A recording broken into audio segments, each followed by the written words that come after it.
The hum of the interstate is a physical thing after 6 hours behind the wheel. It vibrates through the soles of my boots and settles deep in my marrow. A rhythmic drone that blurs the line between being awake and dreaming. I'm hauling a dry van of medical supplies toward the coast, tucked into the heated cab of my Peterbilt. Insulated from the biting October wind, my only companions are a lukewarm cup of gas station coffee, the kind that tastes like burnt beans and styrofoam, and the flickering green glow of my dash lights. On the passenger seat lies my phone, the screen cracked but bright, showing an old thread from a trucker's board I bookmarked years ago. It's one of those digital ghost stories you read to stay awake, full of warnings about unmapped zones and the blue light stops. The posters claim that certain rest areas don't exist on the GPS, appearing only when the fog is thick and your mind is thin. They said the blue tint in the windows isn't for aesthetics. It's a filter for something that can't handle our spectrum of light. I've always laughed at that stuff. I'm a creature of logic, of manifests and mile markers. But tonight, the classic rock station has dissolved into a low, pulsing static that sounds disturbingly like breathing. I click the radio off, the silence rushing in like cold water. Out here, where the pines press against the asphalt, the world feels incredibly small, and the shadows just beyond my high beams feel impossibly deep. The atmosphere shifted with the suddenness of a gear grind. One moment, the rain was a steady, rhythmic tapping. The next, it turned into a deluge that swallowed the road whole. My wipers struggled against the weight of the water, and through the haze, the air outside took on a localized, electric stillness. My GPS, usually a reliable anchor of blue light and directional certainty, began to spin. The digital arrow spiraled in place, the map beneath it dissolving into a mess of unrendered gray pixels before the screen finally bled into a dull, flat black. I reached out to tap the glass, but a sudden drop in cabin temperature made my breath hitch. It wasn't just cold, it was the kind of dry, artificial chill you find in a morgue. Then, I smelled it: ozone, sharp and stinging, followed by the faint, cloying scent of pond water. That's when I saw it. About a half-mile ahead, a rest stop emerged from the timberline. It wasn't listed on my paper atlas or the trucking app, and it definitely shouldn't have been there. The building was a low-slung concrete box, but the windows were the problem. They didn't cast the warm, yellow glow of a vending area or the harsh fluorescent white of a bathroom. Instead, they radiated a thick, pulsating blue light. It was the color of a gas flame or a deep-sea jellyfish, a hue that felt heavy against my retinas. It didn't just illuminate the parking lot, it seemed to coat the falling rain in a shimmering, bioluminescent film. Every instinct screamed at me to keep the needle at 65 and eyes on the lines. But the engine temperature gauge suddenly spiked into the red, and the warning chime began to scream in the silent cab. I had to pull over as my tires transitioned from asphalt to the cracked concrete of the lot. The blue light washed over my hood like a physical wave of ice. The air brakes hissed with a violent, wet spray, a sound that usually signals a healthy release of pressure, but tonight sounded like a punctured lung. I'm a third-generation driver. I know every bolt and gasket of this Peterbilt 389. When the engine temperature spikes into the red while the intake manifold pressure drops to zero, you don't keep driving, you secure the load. I checked my mirrors, the blue luminescence from the building reflecting off my chrome stacks in distorted, oily ripples. I shifted into neutral, pulled the yellow parking brake knob, and listened to the cab settle. The engine didn't just idle down, it died with a hollow metallic thud that suggested the internals had simply vanished. Standard operating procedure dictates I stay with the vehicle, but the frost was already blooming on the inside of my windshield. I grabbed my heavy maglite and stepped out.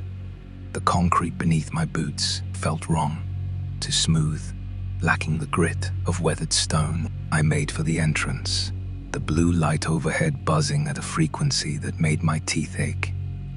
As I pushed through the heavy glass doors, the smell hit me.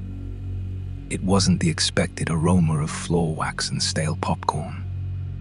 It was formaldehyde and burnt sugar. The lobby was an exact replica of a 1980s roadside stop, but the geometry was slightly off. The hallways were a fraction too narrow, the ceiling a few inches too low. Behind the counter stood an attendant, his back to me, wearing a vest that matched the deep, pulsating indigo of the windows. My skin crawled as I remembered the rules from the forum. If the attendant has no name tag, do not acknowledge their presence. I kept my eyes fixed on the floor, noticing that my own shadow was being cast in 3 different directions by a light source that had no visible origin. I needed a phone, a mechanic, or a way out. But the exit sign over the door I just entered now read, "Inventory," in a script that seemed to shift whenever I tried to read it directly. I was no longer on the interstate.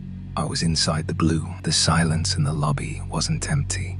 It was heavy, vibrating with a low-frequency hum that seemed to pulse in time with the flickering blue light. I backed away from the name, tagless attendant, my heart hammering a frantic rhythm against my ribs. I turned toward the hallway leading to the restrooms, hoping for a window or a service exit. But the corridor stretched out with an impossible dream-like elasticity. Every step forward felt like wading through knee-deep molasses. The linoleum tiles beneath me began to soften, losing their rigidity and taking on the texture of damp, refrigerated flesh. Then the sound started.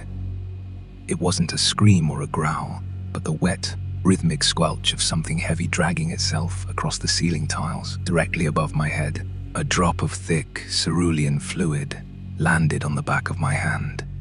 It didn't run. It began to burrow. A stinging cold that felt like liquid nitrogen entering my bloodstream. I looked up. The acoustic ceiling tiles were sagging, saturated with that same bioluminescent slime. A pale, multi-jointed limb, the color of a drowned corpse, pushed through the porous material. It didn't have fingers, just a series of weeping, suction, cup orifices that tasted the air with a sickening, audible hiss. I didn't think. I pivoted and sprinted back toward the lobby, my boots skidding on the now slimy floor. The attendant had turned around. He didn't have a face, just a smooth expanse of skin stretched over a hollow cavity that glowed with a blinding sapphire intensity. I dove through the glass doors, the transition from the blue interior to the freezing midnight air hitting me like a physical blow. My Peterbilt sat idling in the lot, its lights now a natural comforting amber. I scrambled into the cab, slammed the door, and jammed the shifter into gear. As I floored it, the engine roared to life with a desperate, mechanical scream, the tires spinning on the supernatural concrete before catching. In the side mirror, I saw the blue light from the building flare once, a massive, silent explosion of indigo, before the entire rest stop simply vanished into the tree line, leaving nothing but the black, empty throat of the forest. The interstate reclaimed me, the familiar amber glow of my halogen headlights, cutting through the natural darkness of the rain. I drove for 3 hours without blinking, my knuckles white against the steering wheel, until the adrenaline finally ebbed into a cold, hollow exhaustion. I pulled into a massive, brightly lit chain truck stop, surrounded by dozens of other rigs and the comforting, mundane noise of diesel idling. I needed to see another human being. I needed to stand under the harsh, buzzing white light of a real fluorescent bulb. I climbed out of the cab, my legs shaking, and reached for my reflection in the side mirror to wipe away the grime of the night. I froze. The hand reaching back wasn't mine. It was pale, the skin stretched thin over bone, and stained with a faint, iridescent smear of blue. I scrubbed at my hand with a rag, the skin raw and red, but the stinging chill remained deep beneath the surface. Now, I'm sitting in a booth, writing this down because I can't stop looking at the windows. Every few minutes, the reflection of the parking lot outside seems to shift. The streetlights look a little cooler, a little sharper. I check the weather app, and there's a storm rolling in from the north. If you're out on the road tonight, keep your eyes on the GPS and your doors locked. If the fog rolls in and the radio goes silent, do not look for a place to rest. If you see that blue glow through the trees, keep driving until your tires melt, because once you step into that light, the world you left behind starts to forget you ever existed. Check your mirrors. Is the light behind you still white, or is it turning blue?